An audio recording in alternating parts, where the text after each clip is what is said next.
संयम, संयम के मायने हवा में दीपक रखा हुआ है, चारों तरफ से हवा में दीपक रखा हुआ है। आप बैठ जाएं तो ज्यादा अच्छा रहे। अब ये बाद में भी हो सकता है सबका।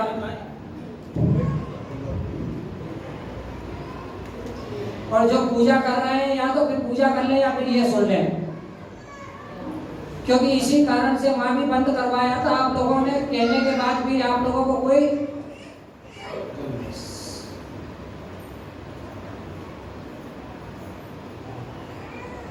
और जिनको जाना है वो इकट्ठे चले जाएं, एक साथ एक एक उठ के जा रहे हैं, जैसे बहुत बड़ा यहाँ पे पाप का कार्य हो रहा है। इस बच्चे को भी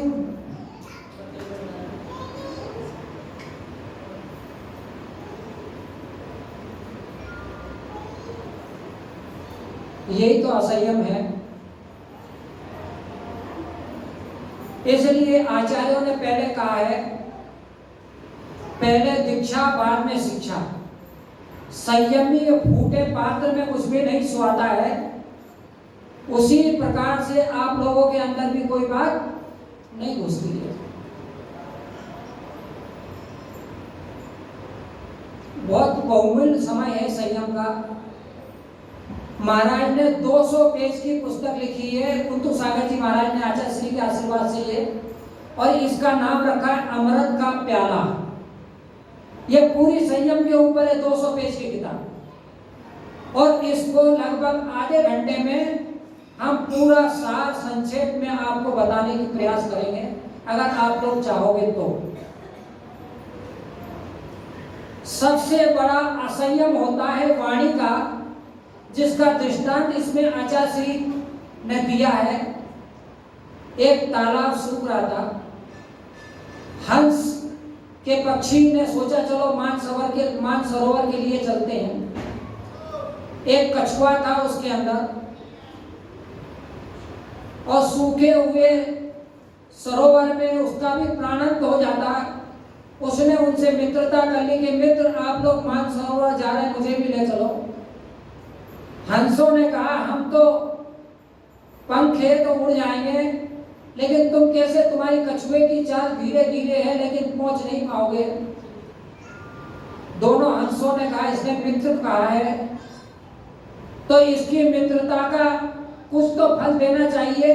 धीरज धर्म मित्र और नारी आपातकाल पर रखिए जारी। उन्होंने कहा कि एक शर्त पे हम आपको मानसरोवर तक ले सकते हैं, अपने मित्र का, तो कि आपको मौन रहना पड़ेगा, वाणी का संयम करना पड़ेगा। केवल मन के ऊपर मन में विचार आने दो, मन के विचार आप भी नहीं रोक सकते, हम भी नहीं रोक सकते, लेकिन वाणी में जो असंयम है उसको आपको रोकना पड़ेगा, आपको मौन धारण करना पड़ेगा। और आपको ले चलते एक शर्त पे। उन्होंने कहा ठीक है, आवश्यकता आविष्कार की जननी है, ये रक्षा कवच है हमारा संयम का। जैसे चिमनी रख देते उसके ऊपर, कांच की चिमनी दीपक के ऊपर, तो उसके दीपक की रक्षा हो जाती है। ठीक है, उसने कहा मैं मौन लेता हूं, वाणी का संयम रखूंगा, आप मुझे ले चलने का इंतजाम करिए। दोनों हंसों ने एक लकड़ी रखी हुई थी और लकड़ी लाए, इस प्रकार से लकड़ी को लाए वो, और दोनों ने कहा कि मौन तुमको दे रहे तो मौन हम भी रखेंगे। और दोनों ने मौन ले लिया, हंस ने, और दोनों ने लकड़ी की चोंच को पकड़ लिया और उससे कहा कि मौन ग्रहण करके आप नीचे की ओर लटक जाइए, नीचे की ओर। ये बीच में बैलेंस बना लीजिए। संयम का अर्थ बैलेंस भी है, और बीच लकड़ी को उसने चोंच से पकड़ लिया और दोनों हंसों ने उड़ना शुरू किया। तीनों अपनी यात्रा कर रहे थे। मैंने इस पुस्तक में वो चित्र भी छापा है, मौन स्व लक्षण, इसमें वो चित्र और कहानी भी दी है। एक बावड़ी आई, उसके मन में आया, मेढक के मन में कि बावड़ी में बहुत पानी है, यहाँ भी निकल सकते हैं, रह सकते हैं, ये आगे क्यों जा रहे इतना। थोड़ा और आगे आए तो छोटा सा पानी का गड्ढा तालाब जैसा मिला, पोखर मिला। उसने कहा कि यहाँ भी रुक जाते। मन में आया विचार, बोला नहीं अभी तक, और उसने मन में आया कि यहीं रुक जाते। इतनी दूर को आगे जाके एक बड़ा सा तालाब आया, वहां भी उसके मन में यहां तक बात आ गई, लेकिन उसने कहा कि मोल दिया है, हमारे मित्रों ने भी मोल लिया है और हमें भी मोल दिया है, इसलिए नहीं बोलते। बहुत बड़ा तालाब आया और फिर मन में विचार आया क्या पता कब सूख जाए ये तालाब। और मोल जब दोनों पालन कर रहे तो देखा देखी हमें भी पालन करना चाहिए, और बड़ा तालाब भी निकला। उसके बाद में गंगा सिंधु जैसी वृद्ध नदी आई जो पानी बह रहा था कल कल करके आवाज। अब उसने कहा कि ये पानी कभी भी सूखने वाला नहीं है, नदी कभी भी सूखने वाली नहीं है। और उसने अपना चोंच खोली और बोला कि बस यहीं रुक जाओ, अब आगे ज्यादा श्रम करने की क्या जरूरत है, यही इतना पानी है, कभी भी सूखेगा नहीं और अपना जीवन निकल जाएगा इस नदी के किनारे, इसलिए यहीं पे ऐसा बोला। और नीचे धड़ाम से इसको वंडी जी ने कहा है अपने जीवन में, गणेश प्रसाद वंडी ने, बोले कि फंसे। वाणी का असंयम ने महाभारत करा दिया, अंधे का पुत्र अंधा। बात तो सत्य थी, द्रौपदी ने बात तो सत्य कही थी कि धृतराष्ट्र भी अंधे थे और जो गिर जाता है समतल जमीन में वो भी अंधा ही कहलाता, लेकिन वो महाभारत करा दी वाणी के असंयम ने।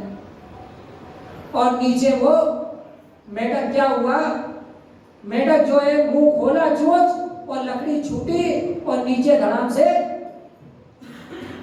और नीचे वो नदी पार हो गई थी, कीचड़ था और दलदल था, कीचड़ के दलदल में फंस गया और ऊपर देख के पुकारने लगा कि मुझे बचाओ इस दलदल से।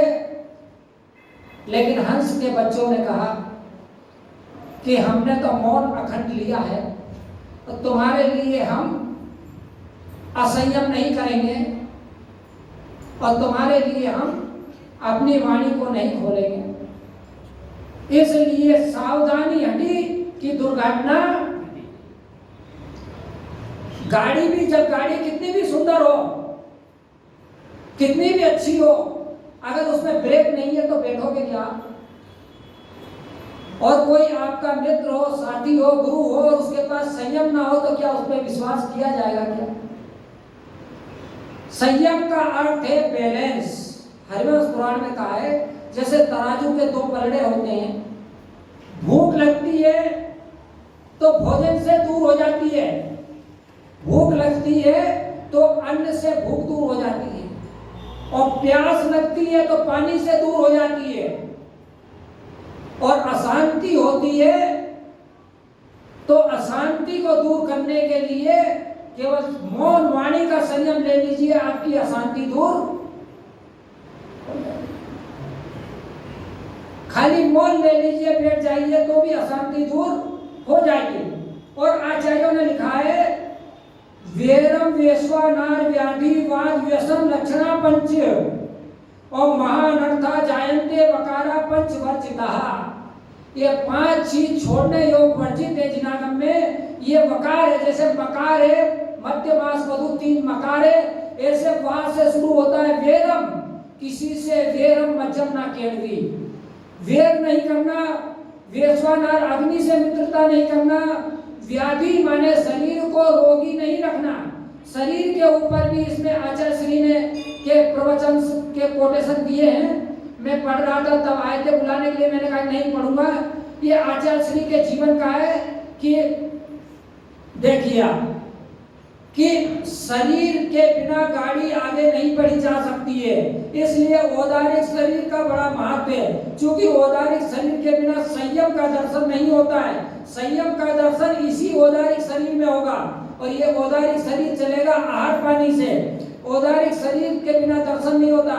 शरीर छूटते ही असंयमी में देवगति में जाना पड़े, इसलिए शरीर की एकदम उपेक्षा नहीं करना चाहिए। उपेक्षा भी एक पाप है, असंयम का समर्थन हो जाएगा, ये भी एक पाप है। संयम दो प्रकार का होता है आगम में, उपेक्षा संयम भी है, ऐसी बात नहीं है। संयम अपराध और उपेक्षा संयम है। तो उत्तम सेनन वाले का तो उपेक्षा संयम होता है, उत्कृष्ट सेनन होता है, वज्र ऋषभनाथ सेनन होता है, जैसे ऋषभनाथ से महावीर स्वामी तक उनका होता है उपेक्षा, उन्हें शरीर से भी मतलब नहीं, आहार से भी मतलब नहीं। और हम जैसे जो लोग हैं अभी वर्तमान के, उन लोगों को आहार की भी जरूरत है, शरीर की भी जरूरत है, इसलिए अपहृत संयम कहलाता है। अपहृत संयम जो है वो भी मोक्ष में कारण है, वो भी संयम कहलाए। संयम की रक्षा के लिए थोड़ा सा दोष भी क्षम्य है, आहार करना भी क्षमा के योग्य है। जैसे सुबह कह रहे थे कि कल उपवास है, क्या भाई घोषणा कर दी कि क्या है, कल तपे ने अनशन तपे, तो शायद सब लोग अनशन करेंगे, पूरे सैटेलाइट की पूरी जैन समाज, किसी के यहाँ भी भोजन अनशन माने पूरा ताला लग जाएगा मुंह के ऊपर भी। तो जिस प्रकार से, क्योंकि तब अनशन से उनोदर तब ज्यादा, पुलक सागर जी महाराज कहते हैं उनोदर ज्यादा कठिन है, व्रत परित्याग उससे भी कठिन है, रस परित्याग उससे भी कठिन है। और 2 दिन तक रस परित्याग करने वाले को एक उपवास का फल मिलता है, ऐसा शुद्ध सागर जी महाराज ने कहा है, जिन्होंने 48 मुनियों के सानिध्य में समाधि की, नेमावर में आचार्य जी के सानिध्य में। ऐसे शुद्ध सागर जी के साथ चतुर्मास हमने कानपुर में 95 में किया था, और तभी हमें संयम मिला था, और तभी से मैंने ब्रह्मचारी अवस्था से ही उनकी आज्ञा का पालन करके आज तक 28 साल हो गए मुझे, तो 6 रस का त्याग करके और 10 दिन तक हम पूरा करते हैं, तो हमारा 5 उपवास की पूर्ति हो जाती है। और केसरोज में 3 हो जाते हैं, कभी 11 को भी करते हैं, 11 का कर रहे हैं, लेकिन इस बार 11 का मैंने कहा कि जब ऐसा प्रवचन करना पड़ेगा उसमें मौन रहना पड़ता है, और 2 दिन तो आपके प्रवचन के निकल गए, क्या समझे, बिना उसके। तो अगर चाहो आप तो वैसा भी कर लेंगे, फिर आपके ऊपर है। तो संयम की रक्षा के लिए थोड़ा सा दोष आहार करना भी क्षम्य है, और असंयमों के बीच में रहकर संयम का पालन करना बहुत कठिन है। आंधियों के बीच में रहकर दीपक जलाते रहना, असंयमियों के बीच में रहकर संयम का पालन करना बहुत कठिन काम है। मनुष्य पर्याय को इंद्र भी तरसते हैं, क्योंकि मनुष्य पर्याय में ही पूर्ण संयम का पालन होता है, और क्रियंस भी संयम का पालन करते हैं, आधा असंयम और आधा संयम। आप लोग भी करते हैं, जैसे गोदा जी है यहाँ पे, वो संयम का पालन करते हैं। एक अम्मा जी भी है इधर, वो भी संयम का पालन करते हैं। 12 प्रकार का असंयम होता है, 5 इंद्रिय और मन, स्पर्श इंद्रिय, रसना इंद्रिय, घ्राण इंद्रिय, चक्षु इंद्रिय और कर्ण इंद्रिय, और एक मन, और 5 इंद्रिय और 6 प्राणी संयम। 6 प्रकार के सत्काय जीव हनते, 6 प्रकार के प्राणियों का हनन नहीं करना। तो स्थावर जीवों से तो बच नहीं सकते, लेकिन त्रस्त जीवों का तो पालन आपको आज के दिन करना ही चाहिए। ऐसी वाणी मत बोलो कि जैसे किसी का दुरुपयोग हो और किसी का। सम्यक दृष्टि वही है जिसकी दृष्टि संयम पे टिकी है, संयमी पे टिकी है, संयमी की अनुमोदना और वो करता है। किसी भी प्रकार का वो महानता वेरम वेश्वानार व्याधिवाद दोषवाद चमोनम जगह जगह लिखा हुआ है। दोष में और वाद विवाद में असंयम नहीं करना चाहिए, वाद नहीं करना चाहिए। व्यसना 5 और व्यसन, इस प्रकार के 5 अनर्थ के कारण हैं, इसलिए सम्यक कौमुदी में लिखा हुआ है, पढ़ लेना। ध्यान योग से ही अपना कार्य आगे बढ़ेगा। अब आते हैं अपना आगे के लिए कि मैंने 1 घंटे में जो अज्ञेयो ग्रंथिना श्रेष्ठा, ग्रंथिना श्रेष्ठा और ग्रंथिनो धारणा श्रेष्ठा और धारिभ्यो ज्ञानिना श्रेष्ठा, ज्ञानिभ्यो व्यवसायिना श्रेष्ठा। ग्रंथ मूर्ख देने से ग्रंथ पढ़ने वाला श्रेष्ठ है, और ग्रंथ पढ़ने वाले की अपेक्षा ग्रंथ को याद रखने वाला ज्यादा श्रेष्ठ है, और याद रखने वाले की अपेक्षा उसका आचरण करने वाला ज्यादा श्रेष्ठ है। इसलिए अपने आचरण को करना है तो तो पूजा दान के बिना ऊंची बात कहना भ्रम फैलाने के जैसा है। अपना प्रथम कोटि के प्रथम अवस्था में तो अपन उत्तीर्ण नहीं हुए और ऊंची ऊंची अपन बात करते हैं तो भ्रम फैलाते हैं। इसलिए अपने को उपेक्षा, अपने को 28 प्रकार के असंयम होते हैं पांचों इंद्रियों के और मन के, और 28 ये असंयम संसार के बढ़ाने के कारण है, और 28 मूल गुण है वो क्या है, वो संसार को घटाने के कारण है। सहन शक्ति के अभाव में सारी मर्यादाएं टूट जाती है। संयम का अर्थ एक दूसरा नाम है मर्यादा। वैष्णव धर्म में और अन्य लोग कहते हैं अपनी मर्यादा में रहो। हर व्यक्ति के कर्तव्य होते हैं, मर्यादा होती है, संयम का एक वो होता है, अपनी लिमिट होती है, सीमा होती है, जिसे हर व्यक्ति को अपने शरीर की भी सीमा है, आपके बैठने की, सुनने की।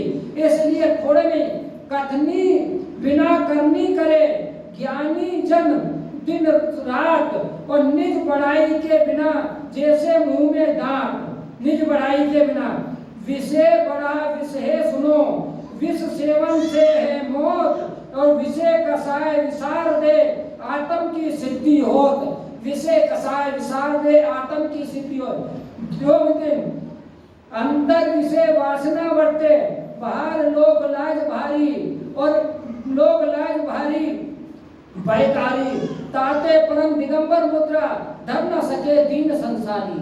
बीतने वाली घड़ियां कौन लौटा पाएगा, ये संयम का अवसर मनुष्य अवसर खो दिया तो अंत में पछताएगा। तेल तेल में मिष्टे, तेल बिना दृष्टि को भ्रष्ट विष होए। किसी के दीपक से दीपक जलाना है तो झुकना पड़ेगा। आपको झुकना सीख गए, आपने सत्य को प्राप्त कर लिया, तो फिर संयम मनुष्य जन्म दुर्लभ है, और होते हैं दूजी बार नार, तो न हो दूजी बार पक्का फल गिर जाए, करे न लगे न डाल। तू एक बार पक्का फल गिर जाता है तो दूसरी बार वो डाल पे नहीं लगता। इसी प्रकार मनुष्य जन्म एक बार छूट जाए तो दूसरी बार नहीं मिल जाए। नीचे देखे 3 गुण, बड़ी वस्तु मिल जाए और ठोकर भी लगे नहीं, और जीव जंतु बच जाए। इसलिए जब मंदिर आते हो तो प्राणी संयम का पालन करना चाहिए, जीव जंतु को बचाना चाहिए, नीचे देख के चलना चाहिए, नंगे पैर चलना चाहिए। तो ये चीज आपको बताए। तिल तिल मेव मिष्ट है, ये न दृष्ट घट बचरा, और अविदित परमानंदी, विदित विषय विषय कसाय रमणीक। विषय कसाय देखने में तो रमणीक लगेंगे, लेकिन बहुत ये दुख देने वाले हैं। और इसलिए सुख संयम होते और कोरा ज्ञान नहीं होते। जगत काय स्वभावो संवेद वैराग्यर्थम। जगत का काय का जो है, जगत संवेद और वैराग का अनुशासन बताने वाला है। और संयम की बहुत बड़ी बड़ी महिमा है। और पहले व्यक्ति कसायों को जीतता है, क्रोध मान माया लोग 4 दिन में क्षमा से, मार्दव से, आर्जव से और सोच धर्म से, उसके बाद में वो सम्यक दृष्टि बनता है। अनंतानुबंधी ये 4 कसाय निकल जाती है, तब उसे सत्य का दर्शन माने सम्यक दर्शन। श्रावक के लिए सत्य का दर्शन माने सम्यक दर्शन। अगर सम्यक दर्शन हो गया तो सत्य का दर्शन हो गया, सत्य धर्म हो गया आपका। सत्य धर्म का पालन आपके जीवन में आ गया, और सत्य धर्म आ जाता है जिसके जीवन में, संयम नियम से उसके साथ। जैसे जिधर जिधर गाय जाती है उधर उधर बछड़ा चला जाता है, जिधर जिधर माँ बाप जाते हैं उधर उधर उसके पुत्र पुत्री चले जाते हैं संस्कार में, और जिधर जिधर गुरु जाते हैं उधर उधर उनके शिष्य चले जाते हैं। जैसे ज्ञान के क्षेत्र में आचार्य श्री के शिष्य, और हमारे आचार्य श्री के शिष्य विराट सागर जी के शिष्य ज्ञान के क्षेत्र में बहुत आगे बढ़ गए, आज भीड़ है। और तप के क्षेत्र में कुंतु सागर जी महाराज के शिष्य हैं, सन्मति सागर जी महाराज के शिष्य हैं। वो तप के क्षेत्र में, उपवास के क्षेत्र में महाराज ने 52 दिन तक उपवास किया, बिना पानी के, बिना आहार के और बिना बोले, एक ही जगह रहकर। निश्चय सागर जी महाराज, ये सन्मति सागर जी की शिष्य परंपरा के हैं। प्रसन्न ऋषि महाराज है जो यहाँ आए थे पास में, उनका भी कल सुना, शाम को बता रहे थे गोदा जी के 32 उपवास, उनकी बूढ़ी माता जी जो 80-90 साल की है 32 उपवास कर रही है, महाराज जी भी 32 कर रहे, ऐसा सुना है मैंने, पक्का आप लोग मालूम कर लेना। और सुंदर सागर जी महाराज 16-16, 32-32 उपवास करने वाले अभी कई तपस्वी महाराज, सुनील सागर जी के संग में कई उपवास वाले महाराज हैं, कई साधु लोग उपवास हैं। हम लोग उपवास नहीं कर पाते हैं, लेकिन समय समय पर भावना रखते हैं, उनकी अनुमोदना करते हैं, और जब समय आएगा तब हम भी, लेकिन हमारा वाणी संयम पे हमारा ज्यादा जोर है। अभी ये लिखा ना आचार्य श्री ने, ये विद्यासागर जी महाराज के शब्द हैं आचार्य श्री के शरीर को गाड़ी की उपेक्षा नहीं करना चाहिए, असंयम का भी समर्थन क्षम्य है। थोड़ा सा अगर दोष भी लग जाए, रोग होने पर औषधि न ली जाए तो शरीर छूट जाता है, भोजन औषधि की तरह है, वो छूट जाएगा, वहां जाकर असंयम को धारण करेंगे। टायर पंचर होने पर पंचर छुड़वाया जाता है, गाड़ी सुधराई जाती है, ना कि गाड़ी बदली जाती है। ये शरीर पूरी गाड़ी नहीं बदली जाती, केवल पंचर छुड़वाया जाता है, टायर बदला जाता है केवल। इसी में कसायों से घिरा हुआ मन विश्वास के योग नहीं, जिसकी ज्यादा कसाय थी वो विश्वास के योग नहीं है। कसाय रहित संयत मन ही विश्वास के योग होता है। आत्मा को स्वच्छ और स्वतंत्र बनाना है तो मन पर लगाना पड़ेगी।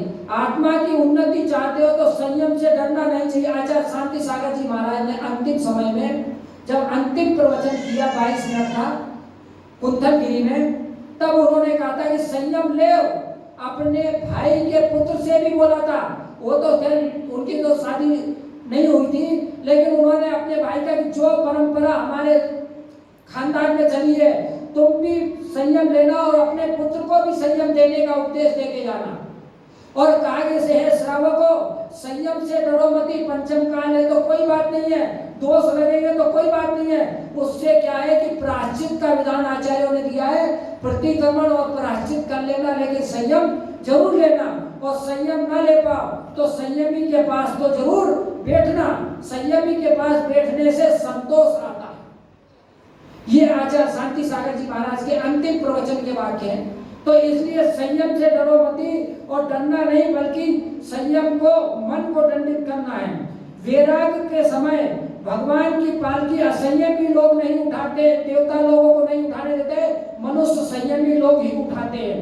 इसलिए संयमी लोग का अध्ययन के बाद परीक्षा की बड़ी कठिनाई होती है, वैसे ही सम्यक दर्शन होने पर संयम में भी कठिनाई होती है। संयम से ही श्रद्धा का विषय साक्षात देखने में आता है कि इनका संयम के प्रति, संयमी के प्रति क्या है। 12वें गुणस्थान तक परोक्ष रूप से सम्यक दृष्टि रहता है, और दूध में कभी भी घी का स्वाद नहीं आने वाला है, वर्षों तक चाहे रखे रहो। इसी प्रकार असंयम में कितना भी आप रहो, कभी भी दूध से घी का व्यवहार नहीं होता है।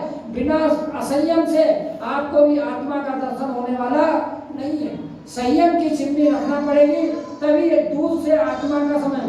सम्यक दृष्टि वही है जो संयम पर दृष्टि रखे, जो संयमी पर दृष्टि रखे वही सम्यक दृष्टि है। जैसे तराजू के पलड़े होते हैं, वो बैलेंस बना के रखते हैं, प्रकृति बैलेंस बना के रखती है, शरीर बैलेंस बना के। इसी प्रकार से संयमी को भी मन वचन काया का बैलेंस बनाना चाहिए। जैसे हम लोग हैं, जितने भी साधु संत हैं, त्यागी व्रती हैं और आप हैं, तो इसमें बैलेंस मन में, मन का, वचन का, काया का। और मन का अगर बैलेंस बनाना है, मन के विचारों को रोकना है, तो आपको मौन का शरण में जाना पड़ेगा। इसलिए मौन, तीर्थंकर भी मौन की शरण में जाते हैं, और वो भी हजारों वर्ष तक मौन रहते हैं, तीर्थंकर भी रहते हैं। इसलिए 2400 तीर्थंकर रहते हैं। जो संयम का सौभाग्य समझकर स्वीकार करता है वो सौभाग्यशाली होता है। उसे थोड़ा सा भी बचता है, उसका संसार थोड़ा सा, और समुद्र जल्दी पार संसार का हो जाता है। इसलिए ज्ञान प्रकाशक है, तप शोधक है, तप की अग्नि है, तप को अग्नि का है, और संयम उसका रक्षक है। रक्षक अगर होगा, बॉडीगार्ड होते हैं, रक्षक होते हैं बॉडीगार्ड, तो उसके साथ में बहुत सारे लोग रहते हैं। कोई नेता आता है, राजा आता है, तो उसके बॉडीगार्ड रहते हैं। लेकिन संयम जो है वो शिव का बॉडीगार्ड है, शिव का तप शोधक है, ज्ञान है। इन तीनों के मिलने पर ही जिन शासन में मोक्ष मार्ग की प्राप्ति होती है। मोक्ष मार्ग से न कोई मोक्ष शेषानुमज्ञा मोक्ष मार्ग की प्रणाली। संकल्प के अभाव में तत्संबंधी बंद होता ही रहता है। भले तुम संकल्प नहीं लिया और संयम का पालन कर रहे हो, लेकिन दोष लगता ही रहेगा। कोई कैदी व्यक्ति है जेल में, लेकिन वो उसका संयम नहीं है और कुछ मिलता भी नहीं है, फिर भी उसको दोष लगता ही रहता है। इसलिए संयम का जरूर वो करना चाहिए। ऊपर से खूब खाते पीते रहो और भीतर से कहो मेरा राग देह छूट गया, ऐसी मशीन घर पर अभी नहीं आई है। ये घर घर की बात है। हुंडाओ सपने काल में जन्म लेकर अभी पंचम काल हुंडाओ ने, तो उसमें संयम की आराधना करना बहुत कठिन तो है, लेकिन मुश्किल नहीं है, कर सकते हो, असंयम में नहीं है। पुलिस और मिलिट्री में जिस प्रकार से अंतर रहता है, उसी प्रकार अणुव्रती और महाव्रती में रहता है। क्योंकि मिलिट्री हमेशा तैयार रहती है, कभी भी मौका आ जाए तो तैयार रहती है। और जो है पुलिस को बुलाना पड़ता है, पुलिस समय समय पे आती है, सोती रहती है। इसी प्रकार अब संयम तंदुल मक्ष संयम का पालन कर सकता है और 16वें स्वर्ग में जा सकता है। एक तंदुल मक्ष और राघव मक्ष की घटना आती है हमारे जूनागढ़ में प्रधान योग में। राघव पक्ष 12 योजन का समुद्र में बैठा हुआ और उसके मुंह खोल के सो रहा है और उसके अंदर से हजारों मछलियां आ रही है जा रही है, और तंदुल वंश इतना बड़ा, और वो सोच रहा है कि अगर मैं होता तो सब खा जाता, तो वो मर के 7वें नरक में जाता, संकल्प की हिंसा से, असंयम के कारण से। इसलिए तंदुल मक्ष और राघव मक्ष की इसलिए घटना को लेते हैं। आप अगर छोटा सा नियम ले लो तो भी वो बहुत बड़ा हो जाएगा। नियम क्षमा सागर जी महाराज ने बहुत अच्छी लिखी है लाइन कि नियम बने हैं इसलिए कि हम बने रहें, और देखते हैं नियम बने रहते हैं और हम गुजरते रहते हैं। बने हुए नियम तो दोबारा बन जाएंगे, लेकिन हम गुजरे हुए वापस दोबारा नहीं आएंगे। इस उम्र में, इस आयु में, इस समय में दोबारा नहीं आएंगे। इसलिए जैसे प्राण जाए पर वचन न जाए, हमने 10 दिन का मौन लिया था, खाली माइक पे बोलने की छूट रखी थी, तो आज 6वां दिन है मेरा।